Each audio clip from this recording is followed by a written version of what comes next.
ગાંધીનગર જિલ્લાના માણસા તાલુકાના મવડી જૈન તીર્થ મંદિર ખાતે મુખ્યમંત્રી ભૂપેન્દ્ર પટેલે વિકાસ સપ્તાહ ઉજવણીના ભાગ રૂપે સરકારી યોજનાઓને વંજાર થકી વિકાસની ઝાંખી દર્શાવતા વિકાસ રથને પોખી તેનું પ્રસ્થાન કરાવ્યું હતું। મુખ્યમંત્રી ભૂપેન્દ્ર પટેલે પિલવાઈ મવડી 4 માર્ગીય રસ્તાનું પણ લોકાર્પણ કરાવ્યું હતું। આ દરમિયાન જિલ્લા કલેક્ટર મેહુલ કે દવે, જિલ્લા પંચાયતના પ્રમુખ શિલ્પાબેન પટેલ, ગાંધીનગર જિલ્લા પોલીસ વડા રવિ તેજા વાસમ શેટ્ટી સહિતના ઉચ્ચ અધિકારીઓ ઉપસ્થિત રહ્યા હતા। સાથે સ્થાનિક આગેવાનો પણ ઉપસ્થિત રહ્યા હતા।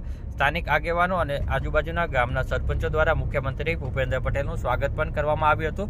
આ અંગે ધારાસભ્ય જયેશ પટેલ દ્વારા પોતાની પ્રતિક્રિયા આપવામાં આવી હતી। 12 ઓક્ટોબરના 10:30 વાગે તેઓએ આ રથને જે છે તેનું પ્રસ્થાન કરાવ્યું હતું અને 10:45 ધારાસભ્ય જયેશ પટેલે પોતાની પ્રતિક્રિયા આપી હતી।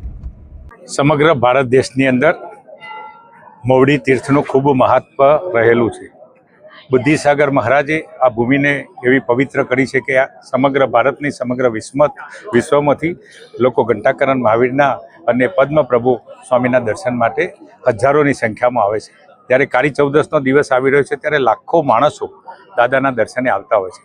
મવડીથી પિલવાઈ સુધીનો જે રોડની સમસ્યા હતી એ પોલલેન રોડ, આશ્રમ ચોકડીથી મવડી સુધીનો સીસી રોડ પૂર્ણ થયેલ છે અને 20 કરોડના ખર્ચે આ સીસી રોડનો લોકાર્પણ દેશના ગૃહ અને સહકારિતા મંત્રી અમિતભાઈ શાહ સાહેબે કરેલું અને રોડ પૂર્ણ થતો આજે દેશના જે ગૃહમંત્રીએ જેનો ખાતમુહૂર્ત કરેલું એનું લોકાર્પણ આજે ગુજરાતના મુખ્યમંત્રી માન્ય ભૂપેન્દ્ર પટેલના હસ્તે આજે કરવામાં આવ્યું છે અને ખૂબ મોટી સંખ્યામાં શ્રદ્ધાળુઓ અને આ વિસ્તારના આગેવાનો પણ ઉપસ્થિત રહ્યા છે।